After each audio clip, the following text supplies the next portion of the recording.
नमस्कार, मैं हूं प्रशांत द्विवेदी। S7 के खास कार्यक्रम डॉक्टर ऑनलाइन में आपका बहुत बहुत स्वागत है। हमारे साथ में सीधे नोएडा से डॉक्टर विवेक भी जुड़ गए, जो कि चेयरमैन एवं डायरेक्टर है फोर्टिस हॉस्पिटल के। सर, बहुत बहुत स्वागत है आपका हमारे खास कार्यक्रम डॉक्टर ऑनलाइन में।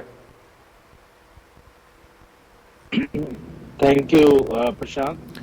सर, पहला सवाल मुझे भी बहुत अच्छा लग रहा है जी कि आपके कार्यक्रम में जुड़ना और लोगों को। जी हाँ, जी, थैंक यू सर। बताएं। जी सर, मेरा पहला सवाल, पूरे देश में देखिए परेशानियों का सामना लोगों को करना पड़ रहा है। हालांकि एक बीमारी आती है जो पूरे विश्व को परेशान करती है। सर, आप इस समय देखिए लीवर से संबंधित बहुत सारी समस्याओं से लोग ग्रसित हैं, और आप सर डायरेक्टर है फोर्टिस हॉस्पिटल में। आपके पास बहुत सारे मरीज ऐसे आते हैं जिनको आमतौर पे बहुत सारी समस्याएं रहती हैं, जैसे लीवर से संबंधित समस्याएं रहती हैं। सर, मुझे बताइए प्राथमिक समस्याएं क्या होती हैं, जो पहले स्टार्टिंग में जो लोगों को होती है, पहले वो समझने की आवश्यकता है सर। देखा जाए तो लिवर के बारे में अगर समझे तो हमारे शरीर में एक लिवर है जी।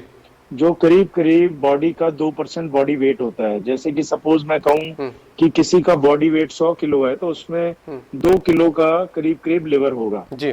अब जो लिवर है भगवान ने ऐसा बनाया हमारे हम्म लिए कि लिवर में रीजनरेटिव कैपेसिटी है। हम्म इसका मतलब ये है कि और एक्सेस स्टोर भी है। हम्म इसका मतलब ये है जब तक हम अपना 70 से 80% लिवर किसी भी बीमारी से डैमेज नहीं कर देते तब तक हमें कुछ पता नहीं लगता। ना ही बॉडी में इन्वेस्टिगेशन चेंज होती है, ना ही बॉडी में सिम्टम्स आते हैं उस चीज के। जी। दूसरी लिवर की क्वालिटी ये है कि लिवर रीजनरेट करता है। जैसे उसको डैमेज करोगे आप, वो धीरे धीरे अपने आप को फिर से उस काबिल बनाएगा कि नॉर्मल फंक्शन कर देगा। जी। तो ये दो चीजें लिवर को बाकी ऑर्गन से बिल्कुल सेपरेट करती हैं। जी। अब लिवर में डिफरेंट तरह की बीमारियां हो सकती हैं, जैसे कि प्रशांत आपने बताया कि लिवर की बीमारियां डिफरेंट तरह की होती हैं। हम्म तो बेसिकली अगर हम समझे, वैसे तो हजारों बीमारियां होती हैं लिवर में, हम्म तो हम ब्रॉडली उनको क्लासिफाई कर सकते हैं। हम्म कुछ कुछ जेनेटिक डिजीज होती हैं, कुछ इन्फेक्शंस होती हैं, कुछ कैंसर्स होते हैं, और ऐसी बीमारियां होती हैं जो बिनाइन होती हैं, जो ना कैंसर है ना इन्फेक्शन है, कुछ और तरह की बीमारियां हैं। जी। तो आज का जो मुद्दा रहेगा हमारा, जो आज मैं बात करना चाहता हूं, हम्म मैं एक ऐसी बीमारी की बात करना चाहता हूं जो इन्फेक्शन नहीं है, हम्म जो ना ही कैंसर है, हम्म ना ही जेनेटिक प्रॉब्लम मेनली है, जी। और लेकिन ये एक ऐसी प्रॉब्लम है हम्म जो कि डे बाय डे हम्म बढ़ती जा रही है। हम इसके बारे में बात करेंगे कि ये कोविड से भी खतरनाक प्रॉब्लम हो सकती है। जी। तो आज हम बात करेंगे फैटी लिवर डिजीज के बारे में। जी। जैसे कि लिवर में हम्म चर्बी का जमा हो, उसको फैटी लिवर डिजीज बोलते हैं। हम्म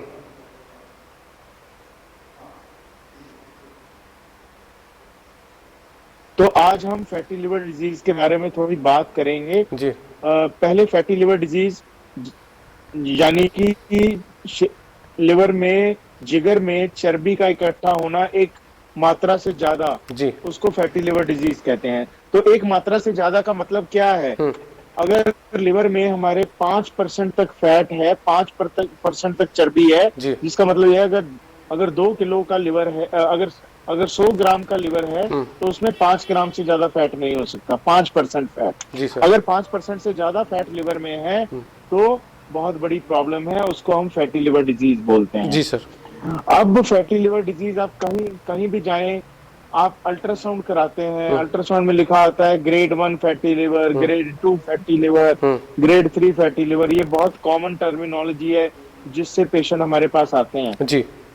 तो ग्रेड 1 फैटी लिवर का मतलब है 5 से 30% तक का फैट। सो ग्रेड 1 में भी बहुत ज्यादा वेरिएशन है। कई बार 30% तक पहुंच जाती है फैट, कई बार 5% रहती है। ग्रेड 2 का मतलब है 30 से 50% फैट। सो ग्रेड 2 ज्यादा सीवियर प्रॉब्लम है। सो ग्रेड 1 से आप ये मत समझिए कि आप ठीक है। ग्रेड 1 में भी ऐसे इतनी ज्यादा फैट जमा हो सकती है कि आपका लिवर डैमेज हो सकता है, पहली बात। जी। दूसरी बात, जब ये फैट और चर्बी लिवर में इकट्ठी होती है तो धीरे धीरे ये लिवर के सेल्स को तोड़ना शुरू कर देती है, डैमेज करना शुरू कर देती है। जब ये लिवर के सेल डैमेज होते हैं तो उस स्टेज को हम नैश बोलते हैं। नैश मतलब फैट की वजह से वो लिवर सेल डैमेज हो गए हैं उसमें इन्फ्लामेशन, जब सोजिश आनी शुरू हो जाती है, उस स्टेज को हम नैश बोलते हैं। अगर हम उस स्टेज पे भी ठीक नहीं करते हैं पेशेंट को, तो धीरे धीरे वो नैश फाइब्रोसिस में कन्वर्ट हो जाती है। फाइब्रोसिस का मतलब है उसमें फाइबर इकट्ठा होना शुरू हो जाता है। जैसे कि आपके शरीर पे चोट लगे तो क्या होता है, पहले ब्लड आता है, फिर स्कार बन जाता है। ऐसे लिवर में धीरे धीरे स्कार बनने शुरू हो जाते हैं। अगर उन स्कार की स्टेज पे भी ठीक ना किया जाए तो ये फर्दर स्टेज पे सिरोसिस की स्टेज पे चला जाता है जी। और अगर उस पे भी ठीक ना किया जाए तो सिरोसिस जो होती है बहुत खराब हो जाती है और फिर लिवर ट्रांसप्लांट की पेशेंट को जरूरत पड़ सकती है। जी सर। और साथ में इसके हमारे जेनेटिक चेंजेस भी आती रहती हैं, जिसका मतलब है कि अगर हम ठीक तरह से इसका इलाज ना करें तो 15 से 20-25 साल के बाद उसमें लिवर के सेल्स में कैंसर बनने का रिस्क रहता है 5 से 10%। सो इन चीजों को समझना बहुत जरूरी है कि फैटी लिवर डिजीज की प्रोग्रेशन कैसे होती है। अब दूसरी बात ये समझते हैं, एक तो समझ लिया हमने फैटी लिवर डिजीज की प्रोग्रेस कैसे होती है, पहले प्लेन फैट, फिर सोजिश, फिर फाइब्रोसिस जैसे कि स्कार बनना, उसके बाद सिरोसिस, उसके बाद डीकम्पेंसेशन और कैंसर, ये तो एक स्टेज है। पर अगर हम ये देखें कि कितने लोगों को ये होता है, सबसे बड़ी प्रॉब्लम मैं आपको बता रहा हूँ, कितने लोगों को ये फैटी लिवर डिजीज है दुनिया में। अगर आप किसी भी कंट्री को उठा लें, सपोज आप भारत को ही उठाते हैं, इंडिया को उठाते हैं, तो करीब करीब 30 से 40% लोग फैटी लिवर डिजीज से ग्रस्त हैं। अब आप समझ सकते हैं 130 करोड़ की पॉपुलेशन में हमारे पास कम से कम 30 से 40 करोड़ लोग ऐसे हैं जिनको फैटी लिवर डिजीज है। अगर मैं ये भी मान लूं कि 90% पेशेंट ठीक रहते हैं, सिर्फ 10% पेशेंट ऐसी स्टेज में पहुंचते हैं कि उनको सिरोसिस हो गया या कैंसर हो गया, तो आप समझ सकते हैं 3 करोड़ लोगों को भारत में अगले 15 से 20 साल में सिरोसिस या कैंसर हो सकता है। आप इस बीमारी के अगर जब जड़ तक जाएंगे तो आपको समझ लगेगी कि ये प्रॉब्लम कितनी बड़ी प्रॉब्लम है और पूरी दुनिया ने इसको फेस करना शुरू कर दिया है। अभी हमारे पास पेशेंट जो आते हैं, मैं आपको एक बात बताता हूँ, हमारे लिवर ट्रांसप्लांट कराने आते हैं। हमने लास्ट ईयर हमने 300 से ज्यादा, सबसे ज्यादा इंडिया में ट्रांसप्लांट हमारी टीम ने किए हैं, फोर्टिस ने और तीनों सेंटर में मिला के, और हमारे रिजल्ट बहुत अच्छे हैं। लेकिन हमने ये देखा कि पिछले कुछ सालों से जो लिवर ट्रांसप्लांट की इंडिकेशन किस लिए लिवर ट्रांसप्लांट किया जाता है, वो चेंज हो गई है। लास्ट ईयर हमने देखा कि उसमें सिग्निफिकेंट इंडिकेशन चेंज होने का वजह था फैटी लिवर डिजीज। अब सबसे ज्यादा liver transplant fatty liver disease के लिए किया जाता है। पहले हेपेटाइटिस सी के लिए किया जाता था, अभी फैटी लिवर डिजीज के लिए किया जाता है। अब आप इस चीज को समझें कि ऑलरेडी दुनिया उस फेज में एंटर कर चुकी है कि जब फैटी लिवर डिजीज ने हमारे शरीर को डैमेज करना शुरू कर दिया है और ट्रांसप्लांट की जरूरत पड़ रही है इस लिवर डिजीज में। तो अभी भी समय है, अगर हम इसका इलाज करें तो हम बहुत अच्छे से अपना जीवन व्यतीत कर सकते हैं। और आने वाली विपदा और आने वाले कुछ सालों में ये जो हम सोच रहे हैं कि 3 करोड़ 4 करोड़ 30 करोड़ लोग खराब हो सकते हैं इससे, उसको हम सारा चेंज कर सकते हैं। अब आप ये समझिए कि जिस कंट्री में 3 से 4 करोड़ लोग लिवर के सिरोसिस से ग्रस्त हो जाएं, उसके मेडिकल जो सिस्टम है उस पर कितना प्रेशर पड़ेगा। बिल्कुल पड़ेगा सर, ट्रीट करने के लिए, उनको मैनेज करने के लिए। देखिए सर, जैसा आपने बताया, डॉक्टर नहीं है हमारे पास। जी बिल्कुल सर, जैसा सर आपने बताया कि 30 से मतलब 40% प्रभावित हो रहे हैं इस तरह की बीमारी से। तो मैं सर एक बात समझना चाहता हूं, जब मैंने बताया कि डॉक्टर विवेक विज हमारे साथ में डॉक्टर ऑनलाइन में सीधे जुड़ रहे हैं, तो बहुत सारे सवालात भी हमारे पास में आए। तो बहुत लोग ये जानना चाहते हैं कि कुछ लोग तो सर अल्कोहल का सेवन करते हैं, उसकी वजह से उनको इतनी बड़ी समस्याएं आती हैं। जो अल्कोहल का सेवन नहीं करते वो भी फैटी लिवर डिजीज के इस समय जो है काफी सारे पेशेंट आपके पास में आ रहे होंगे मेरे ख्याल से। तो सर क्या अंतर माना जाए कि मतलब अभी तक तो यही लोगों में भ्रांतियां थी कि जो ड्रिंक करता है, जो मतलब अल्कोहल लेता है, उसी को ये होता है। अब आपने बहुत अच्छा क्वेश्चन पूछा है प्रशांत, तो मेरी बात सुनिए आप। जी जी। अल्कोहल एक टॉक्सिन है, एक काइंड ऑफ पॉइजन है, और एक मात्रा से ज्यादा उसको ली जाए तो वो लिवर को डैमेज करती है, ये हमें सबको पता है। जी। ठीक है। अब मैं दूसरी चीज आपको बताऊंगा जो आपको चौंका देगी। दूसरी चीज हमारा लाइफस्टाइल और हमारी खाने की मात्रा, वो भी अगर हम एक लिमिट से ज्यादा करते हैं तो वो भी हमारे शरीर के लिए टॉक्सिक है। अब खाना जी वो मैं बताऊंगा खाना किस किस तरह का टॉक्सिक है हमारे लिए। खाना खाना ज्यादा होने से आपको क्या होता है, मोटापा होता है। और वो मोटापा जो होता है खाना ज्यादा खाने से, शुगर जो होती है, लिपिड प्रोफाइल जो आपका डिरेंज आता है, वो उतना ही टॉक्सिक है जितना कि वो अल्कोहल। आप समझे इस बात को। आपका लाइफस्टाइल चेंज हो चुका है पिछले कितने सालों में। पहले हमारे दादा परदादा या कुछ लोग क्या करते थे, वो खेतों में जाके खेती करते थे, दिन भर मेहनत करते थे और खाते थे, मोटे नहीं होते थे। अब पिछले 15 से 20 साल में देखो मोटापे का एक पैंडेमिक आ गया है।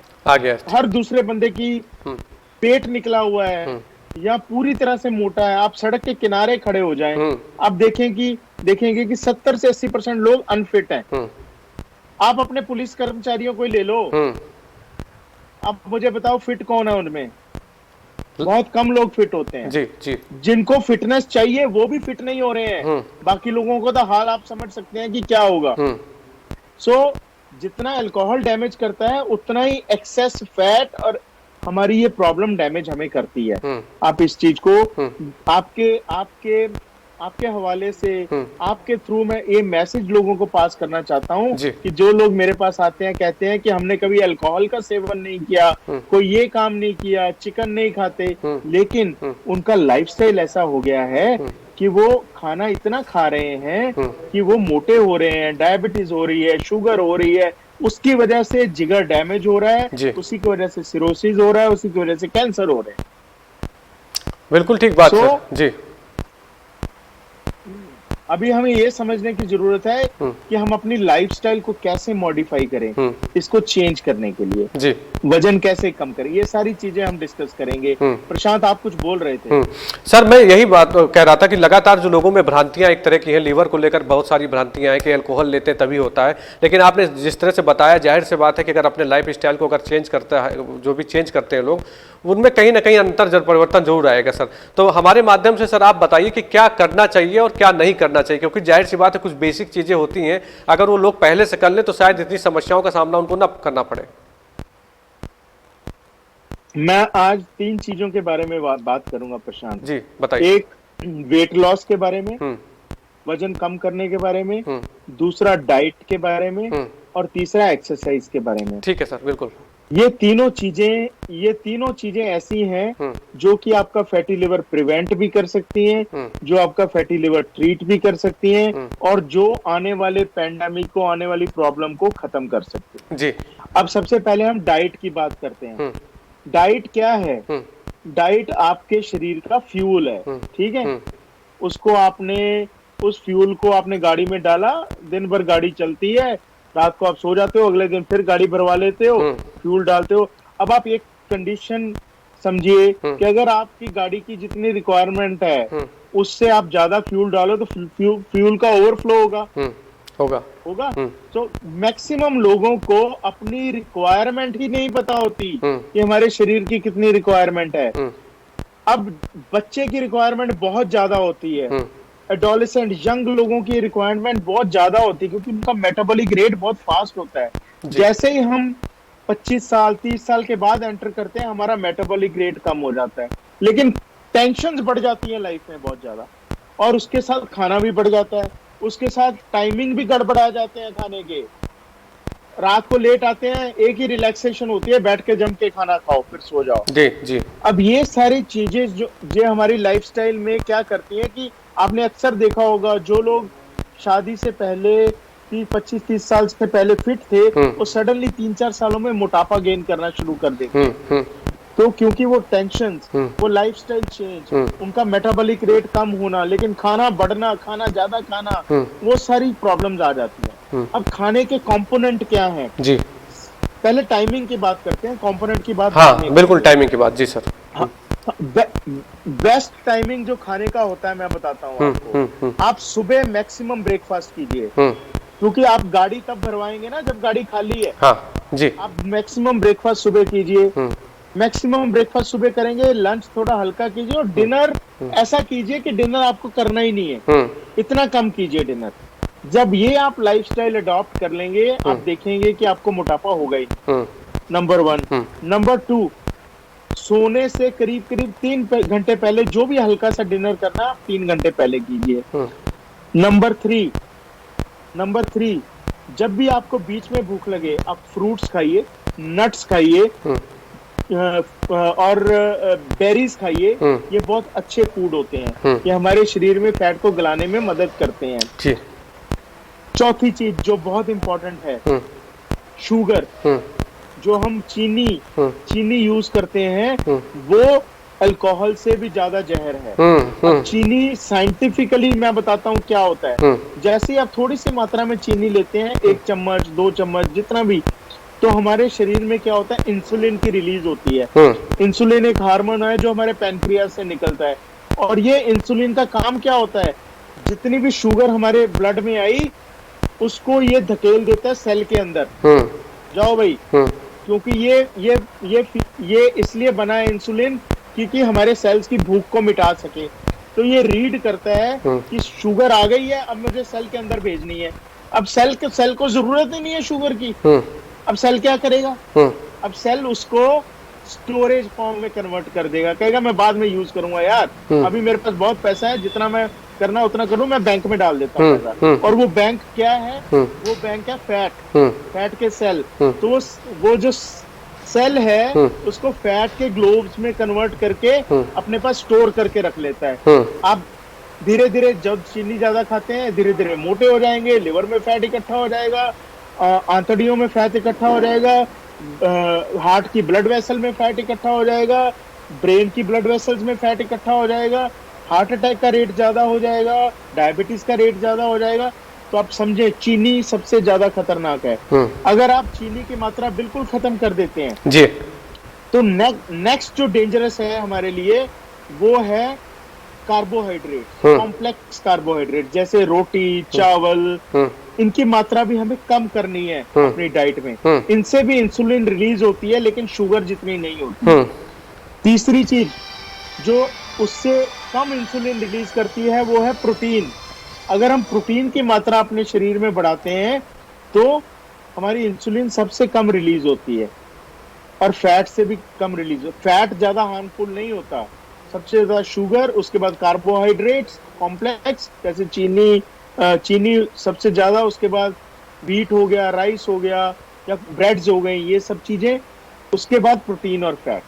तो आप इस चीज को समझें और ये अपनी लाइफ में इंक्लूड करें कि रोटियां कम खानी है, चावल कम खाने हैं, आप सब्जियां ज्यादा खाइए, दाल ज्यादा खाइए, आप प्रोटीन्स अगर चिकन खाते हैं, मटन खाते हैं, वो खाइए, फैट की मात्रा थोड़ी कम रखिए। तो आप इन टाइमिंग का ध्यान रखते हुए इन चीजों को अब लाइफस्टाइल में आप इंक्लूड करेंगे, तो आप समझेंगे कि हमारा जीना, जितना हम खाना खाते हैं उससे आधे खाने पे भी हम बिल्कुल 2-3 दिन आपको पता लगेगा कि भूख लगी है ज्यादा, और उसके बाद आप बिल्कुल फिट हो जाओगे, आपको लगेगा आप लाइट हो, एनर्जेटिक हो और आगे बढ़ रहे हो। तो ये तो हमने बात की डाइट के बारे में जी। दूसरी बात हम करते हैं एक्सरसाइज के बारे में। अब एक्सरसाइज को लोग ये समझते हैं कि एक्सरसाइज बहुत डिफिकल्ट काम है, उसको करना, उससे वजन लूज करना। आप वजन लूज करने को टारगेट मत बनाइए, आपका जो डाइट शेड्यूल मैंने बताया, अगर आप उसको फॉलो करें तो वजन आपका अपने आप कम हो जाएगा, बिल्कुल कोई प्रॉब्लम नहीं। जी जी बिल्कुल, क्योंकि जब वजन कम करने जाते हैं तो 80% डाइट का रोल होता है, 20% एक्सरसाइज का रोल होता है। अब कौन सी एक्सरसाइज करनी चाहिए? काफी लोग बहाना बनाते हैं कि हमारे घुटने काम नहीं कर रहे हैं, हम ये नहीं कर पा रहे हैं, वो नहीं कर पा रहे हैं, हम चलेंगे कैसे? तो सिंपल सी चीज है, जिसकी बॉडी बिल्कुल फिट है वो जॉगिंग करे, रनिंग करे, जिम जाए, आइसोमेट्रिक एक्सरसाइजेस करे, हाई इंटेंसिटी एक्सरसाइज करे, कोई प्रॉब्लम नहीं। जिसकी बॉडी ज्यादा अलाउ नहीं करती है वो ब्रिस्क वॉक करे। जिसकी बॉडी बिल्कुल ही अलाउ नहीं करती है वो स्विमिंग करे या योगा करे जी।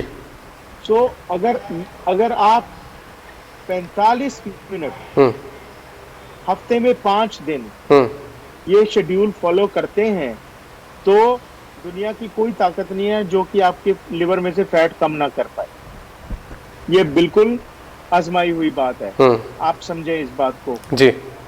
अब जब ये दोनों चीजें इंक्लूड कर दी जाती हैं, डाइट और एक्सरसाइज, तो आपका वेट धीरे धीरे लूज होना शुरू हो जाता है। ये देखा गया है कि अगर आप 5% बॉडी का वेट लूज करते हो, 5% का मतलब अगर आप 100 किलो के हो और 95 किलो के हो जाते हो, तो 50% चांस होता है कि आपके लिवर से फैट खत्म हो जाएगा। अगर आप 10% बॉडी का वेट लूज करते हो तो करीब करीब 90% चांस हो जाता है कि आपके लिवर का फैट खत्म हो जाएगा। अगर आपके पास वेट लूज करने का स्कोप नहीं है, आप सिर्फ एक्सरसाइज कर रहे हो, तो भी आपके लिवर में से फैट इकट्ठा होना बंद हो जाता है और जो इकट्ठा हुआ होता है वो मोबिलाइज होना शुरू हो जाता है जी। इसलिए इन तीनों चीजों का जो रोल है सबसे इम्पोर्टेंट है। सब लोगों को इसको समझना है। हमें आलसी बना दिया गया है इंटरनेट ने, हमारे लाइफस्टाइल ने, साथ में हमने डाइट उतनी ही रखी है। डाइट में कुछ ऐसी चेंजेस कर दी है, जैसे शुगर हो गया, कोक हो गया, हाई कैलोरी डाइट्स हो गई, क्योंकि वो हमें प्लेजर देती है खाने में। आप देखें, आप बर्गर खाएंगे, आप जाएंगे चीनी खाएंगे तो आपको प्लेजर मिलेगा। एक तरह का ये नशा ही होता है। बिल्कुल सर, बिल्कुल। जब आपको कहा जाए कि ये रेगुलेटेड डाइट ला, आपको दिल नहीं मैं नहीं ऐसी, सो वो प्रॉब्लम हमें सॉल्व करनी है, क्योंकि हमारी लाइफस्टाइल में एक्सरसाइज कम हो गई है, मेहनत कम हो गई है, डाइट उतनी ही रही है। इनफैक्ट डाइट उतनी रहने से और खराब भी हो गई है डाइट। तो इन चीजों को जब हम बदलेंगे, हम देखेंगे कि हमारी लाइफ बिल्कुल रास्ते पे आ गई। तो सर पहला योगा हो गया, मतलब पहला डाइट के बारे में आपने बताया कि डाइट आपको डाइट जो है एक हिसाब से करनी पड़ेगी, जैसा आपने बताया अपने वक्तव्य में। दूसरा आपने योगा बताया, और तीसरा सर क्या बताया आपने, क्या करना चाहिए थर्ड वाला? आप ब्रिस्क वॉक कीजिए 45 मिनट। ठीक बात। ब्रिस्क वॉक कीजिए, वॉक कीजिए, स्विमिंग कीजिए, जो भी कर सकते हैं। लेकिन कुछ form of physical exercise, even breathing fast, breathing slow, like pranayam, will also burn lot of calories in you. सूर्य नमस्कार, stretching exercises, लेकिन आपको 45 मिनट करनी है, इससे कम नहीं। मतलब नेट 45 मिनट अगर आप योगा या कुछ भी इस तरह का करते हैं, एक्सरसाइज करते हैं, तो आपको कोई भी दुनिया की ताकत जो है वो आपको लीवर की समस्या से लगभग आप निजात पा जाएंगे। अगर आप फैटी लीवर से ग्रसित हैं तो आप ठीक हो जाएंगे। सिर्फ लिवर नहीं प्रशांत, सिर्फ लिवर नहीं, शुगर, आप शुगर की प्रॉब्लम इससे सॉल्व हो जाएगी। तीसरी प्रॉब्लम इससे जो सॉल्व हुई, जिसके हार्ट में आजकल हम देखें 35 साल के लोग हार्ट में कोरोनरी वेसल ब्लॉक लेके आते हैं, उनको स्टेंट पड़ जाती है, सर्जरीज होती है। अगर ये हम 20 साल में शुरू कर दें ये काम, उनको वो भी नहीं होगा। जिनको स्ट्रोक होता है वो भी नहीं होगा। तो ये सारी प्रॉब्लम एक सिस्टेमिक प्रॉब्लम है हमारी। लिवर तो इसका एक वन पार्ट है जो हमें दिखता है कि लिवर फैटी हो गया है, बाकी चीजें दिखती नहीं है। सर एक सवाल आ रहा है, अभी हरिओम दीक्षित करके रायबरेली से वो अपना सवाल कर रहे हैं कि अभी आपने जो खाने के बारे में बताया कि बीट का कम उपयोग करें, राइस का उपयोग कम करें, तो पूछ रहे तो क्या खाना चाहिए? इसका भी कोई टाइमिंग होता है कि मतलब अगर रात में ना खाइए तो मतलब खाइए क्या? आपने फ्रूट्स के बारे में तो बताया, मतलब वो जानना चाहते हैं कि फूड में क्या खाएं। आप देखिए, फ्रूट्स खाइए, नट्स खाइए, बेरीज खाइए, वेजिटेबल्स खाइए, दाल खाइए। अगर आप एग्स खाते हैं या चिकन खाते हैं तो उबला हुआ चिकन खाइए।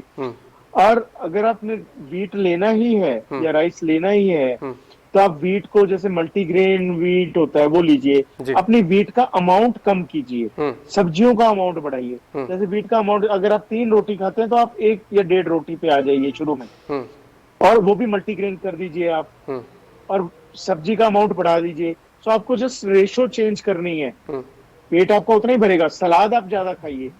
तो ये सारी चीजें करके आप बिल्कुल ठीक रहेंगे। अच्छा सर, आपने बहुत शुरू में 3-4 दिन हो सकता है आपके, जी शुरू में 3-4 दिन आपके शरीर को पता लगेगा, उसके बाद नहीं। सर देखिए, आप बहुत बढ़िया बात बता रहे हैं, और जाहिर सी बात है कि हर आम आदमी जिस तरह से इस तरह की बीमारी से ग्रसित है, वो कहीं ना कहीं असमंजस की स्थिति में। सर बहुत सारे लोगों के पास जानकारियां नहीं होती हैं। अब देखिए, मैंने कहा यही सबसे बड़ी भ्रांति है कि लोग सोचते हैं कि नहीं फैटी लिवर अल्कोहल से ही होगा, जबकि बहुत सारी चीज़ें लाइफ स्टाइल पे भी डिपेंड करती हैं कि आप कैसे हैं, किस तरह से जी रहे हैं, किस तरह से खा रहे हैं। बहुत सारी चीज़ें सर उस पर भी डिपेंड करती हैं। अच्छा सर, मुझे बताइए कि फैटी लीवर की हम लोग बातचीत कर रहे हैं, तो आदमी अब देखिए बहुत सारी दवाओं का भी सेवन कर लेता है, तो सर वो दवाएं कितना इफेक्ट करती हैं लीवर को? पेन किलर्स की अगर बात करने, बहुत सारे लोग पेन किलर्स लगातार खाया करते हैं, कहीं ना कहीं उनको समस्याएं होती, तो क्या उनसे भी क्या सर प्रभाव पड़ता है लीवर पे? प्रशांत देखो, दवाओं का जहां तक सीन है, कुछ ऐसी दवाएं हैं जिनका हमें पता है कि वो लिवर को डायरेक्टली डैमेज करती हैं। जी।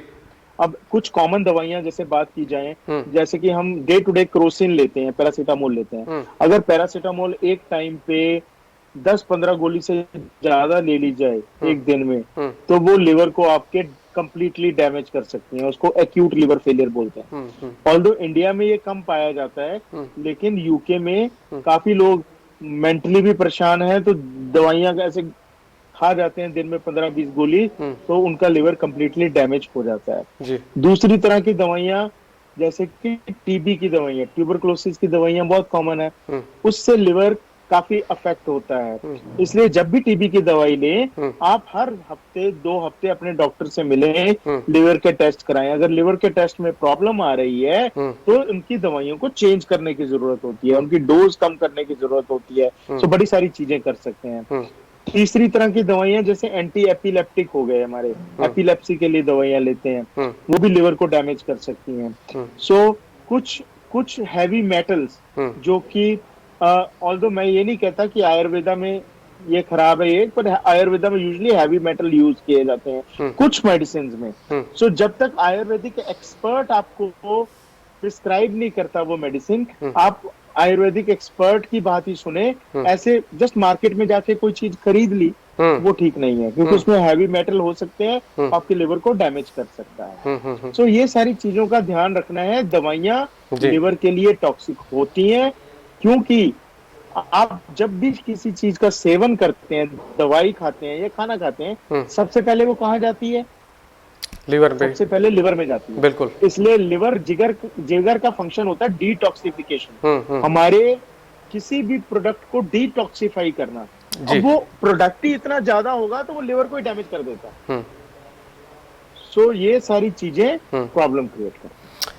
बहुत बढ़िया बात सर आपने कही कि देखिए कि आपने टीबी के मरीजों को एक तरह से चेतावनी दी कि अगर आपको टीबी की बीमारी है और आप उसकी दवा खा रहे हैं, तो आप अपने लीवर का लगातार टेस्ट कराइए, अपने डॉक्टर से मुलाकात करिए। यही सब सर चीज़ें हैं जो बहुत सारी चीज़ें लोग नहीं बताते हैं। आप जैसे लोग जो जुड़े हैं, इतने बढ़िया डॉक्टर हैं जो देश विदेश में जाते हैं, देश विदेश में सेवा कर रहे हैं, और सर बहुत अच्छा लगता है कि जब आप खुलकर बातचीत करते हैं। आपने पेन किलर्स के बारे में बताया, आपने टीबी के बारे में बताया। बहुत सारे दर्शक भी हमारे साथ में सर जुड़ रहे हैं, उनके बहुत सारे सवालात हैं, लेकिन बहुत ज़्यादा सवाल नहीं हो सकते, क्योंकि जाहिर सी बात है कि हम लोग के पास में एक कम समय होता है। और लगातार जिस तरह से हम लोग डॉक्टर ऑनलाइन सीरीज चलाएंगे, अभी आपसे लगातार हम लोग बातचीत भी करेंगे। सर एक अंतिम सवाल मेरा आपसे कि लीवर को सुरक्षित करने के आपने बहुत सारे उपाय बताए सर। अब मुझे बताइए कि सर अमूमन अगर देखा गया है, युवा अवस्था में जो लोग होते हैं वो बहुत सारी कई गलतियां भी करते हैं सर, जैसे ड्रिंक तो करते हैं, स्मोकिंग भी करते हैं, पान मसाला गुटखा भी खाते हैं। तो क्या सर इससे भी कि लीवर पे प्रभाव पड़ता है? स्मोकिंग करने वालों के ऊपर भी प्रभाव पड़ता है? जी, अब देखिए, स्मोकिंग और अल्कोहल जी दोनों ऐसी चीजें हैं, जब ये एक साथ ली जाती हैं ज्यादा मात्रा में। अब मैंने एक हफ्ते में 1 सिगरेट स्मोक कर ली, 2 कर ली, उसका कोई इफेक्ट नहीं पड़ता। जब आप ज्यादा मात्रा में अल्कोहल और स्मोकिंग को मिक्स करते हैं, सपोज मैं कहूँ अल्कोहल से 10% रिस्क है किसी चीज का, जी, स्मोकिंग से 10% चीज है, जब ये दोनों चीजें मिल जाती हैं, वो 20% रिस्क नहीं होता। वो 80% रिस्क हो जाता है। ओ अच्छा। सो बेसिकली एक जो टॉक्सिन है वो दूसरे टॉक्सिन को प्रमोट करता है जी, और दूसरा टॉक्सिन पहले टॉक्सिन को। अब जैसे आपने स्मोकिंग की, निकोटिन गया आपकी बॉडी में, अब जो निकोटिन गया वो सेल्स में घुसा, सेल्स में उसने अपने जीन्स को डैमेज किया। अब जो डैमेज्ड जीन्स हैं आपके, अब अल्कोहल जाएगा उन डैमेज्ड जीन्स पे 80 गुना ज्यादा असर करेगा, क्योंकि नॉर्मल जीन तो है नहीं वो। जी, तो आप ये मत समझिए कि दोनों का एडिशनल इफेक्ट है, दोनों का एडिशनल से ज्यादा इफेक्ट होता है। सो जब ये दोनों सारे टॉक्सिन्स मिल जाते हैं, तब बहुत बड़ी प्रॉब्लम क्रिएट हो जाती है। आपने गुटखा बताया, उसमें भी निकोटीन होता है। आपने स्मोकिंग बताया, उसमें भी निकोटीन है। जब भी निकोटीन की बात करते हैं हम शरीर में ज्यादा मात्रा में, तो 3-4 प्रॉब्लम्स हमें होती हैं। पहली प्रॉब्लम, हमारा ब्लड प्रेशर हाई हो जाता है। दूसरी प्रॉब्लम, एसिडिटी की प्रॉब्लम बहुत ज्यादा बढ़ जाती है। एसिडिटी, अब देखा होगा कि पेशेंट अक्सर कंप्लेंट करते हैं हमें जलन की तकलीफ हो रही है। तीसरी प्रॉब्लम कैंसर की प्रॉब्लम बढ़ जाती है। Nicotine is a very potent carcinogenic, वो एक ऐसा कार्सिनोजन है, वो कैंसर क्रिएट करता है हमारे शरीर में जेनेटिक चेंजेस करके। अब अल्कोहल का भी कार्सिनोजेनिक रोल है। सो कैंसर्स की मात्रा बढ़ जाती है जी शरीर में, चाहे वो लिवर का कैंसर हो, चाहे आंतों का कैंसर हो, चाहे पैनक्रियास का हो, चाहे लंग्स का हो, सब कैंसर्स का रिस्क, या मुंह का कैंसर हो, उसका रिस्क बहुत बढ़ जाता है। सो जब इन सब चीजों को एक साथ लिया जाता है तो higher risk of cancer, higher risk of heart disease, higher risk of lung disease, higher disease of brain disease. तो ये चीजें खतरनाक हैं, इनको एक मात्रा से ज्यादा लेना खतरनाक है। तो इनको सेवन बहुत ही लिमिट में किया जाए। अब एक चीज और बताऊंगा प्रशांत जी। जी बताइए। अब सपोज आप स्मोकिंग नहीं करते, ठीक है, आप सिर्फ अल्कोहल लेते हो, वो भी कुछ मात्रा में लेते हो।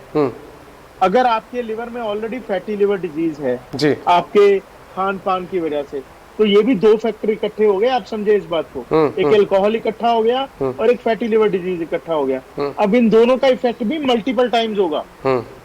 तो जिनको फैटी लिवर डिजीज है उनके लिए अल्कोहल थोड़ी मात्रा में भी डैमेज कर सकती है। मेरे सिर्फ कहने का ये मतलब। बिल्कुल ठीक बात सर मैं मानता हूं कि आप जैसे बेहतरीन डॉक्टर जो जिस तरह से सेवा कर रहे हैं, जिस तरह से सेवा भाव के साथ में लगे, मैं देखता हूं आप देश में नहीं विदेशों में भी जाते हैं और लगातार लोगों को एक तरह से सलाह देते हैं कि किस तरह से उनका लीवर जो है वो सुरक्षित रहे, क्योंकि सर पूरे शरीर का एक प्रमुख अंग है लीवर, और उसकी सुरक्षा के लिए S7 न्यूज़ चैनल ने भी अपना प्रोग्राम डॉक्टर ऑनलाइन शुरू किया, और आपने सर इतना समय दिया है, इसके लिए हम लोग आपको दिल से धन्यवाद करते हैं। मैं सैल्यूट करता हूं सर आपकी जो कार्य करने का तरीका है, जिस तरह से आप एक मुहिम के तौर पर लगे हुए हैं लीवर को सुरक्षित करने के लिए। सर इसके लिए आपको बहुत बहुत धन्यवाद है, और अगले हफ्ते फिर आपसे मुलाकात होगी डॉक्टर ऑनलाइन में। आप हमारे साथ में जुड़े, इसके लिए आपका बहुत बहुत धन्यवाद sir. Thank you Prashant ji. तो ये थे डॉक्टर विवेक विज जो हमारे साथ में सीधे लाइव जुड़े थे नोएडा से। मैं आपको बताऊं कि डॉक्टर विवेक विज एक देश के ही नहीं पूरे विश्व के एक बेहतरीन डॉक्टर हैं, और मैं बताऊं आपको कि देश के विभिन्न जगह पर ये जाते हैं, अलग अलग जगह पर भ्रमण करते हैं, चाहे पाकिस्तान की बात करें, नाइजीरिया की बात करें, मतलब विदेशों में भी जाते हैं, और इनकी प्रतिभा का एक तरह से डंका बजता है। और डॉक्टर विवेक विज S7 न्यूज़ चैनल के साथ में जुड़े हैं, तो आपकी भी अगर कोई समस्या है तो हमारे विशेष कार्यक्रम डॉक्टर ऑनलाइन में आप जुड़िए और अपनी समस्याओं के बारे में आप बताइए। आप हमारे व्हाट्सएप नंबर 9454000013 पर अपने कोई भी सवाल रख सकते हैं, हम आपको उसका जो है डॉक्टर विवेक विज से आपको उसकी जो उसका समाधान है हम जरूर आपको दिखाएंगे। S7 न्यूज़ चैनल के डॉक्टर ऑनलाइन कार्यक्रम से आप जुड़े रहिए, इसलिए आप हमारे सभी डिजिटल प्लेटफॉर्म को लाइक करिए, आप हमारे फेसबुक पेज को लाइक करिए, आप हमारे यूट्यूब पेज को सब्सक्राइब करिए, और देखते रहिए डॉक्टर ऑनलाइन प्रोग्राम हमारे साथ में। और S7 का संवाद कार्यक्रम भी चलता है, जिसमें हम आपको लगातार लोगों से बड़ी बड़ी हस्तियों से रूबरू कराते हैं। S7 न्यूज़ चैनल के सभी डिजिटल प्लेटफॉर्म को लाइक करिए और सुरक्षित रहिए, मास्क लगाइए, बाजारों में कम जाइए, क्योंकि कोरोना वायरस जैसी बीमारी की अभी कोई दवा नहीं बनी है। नमस्कार।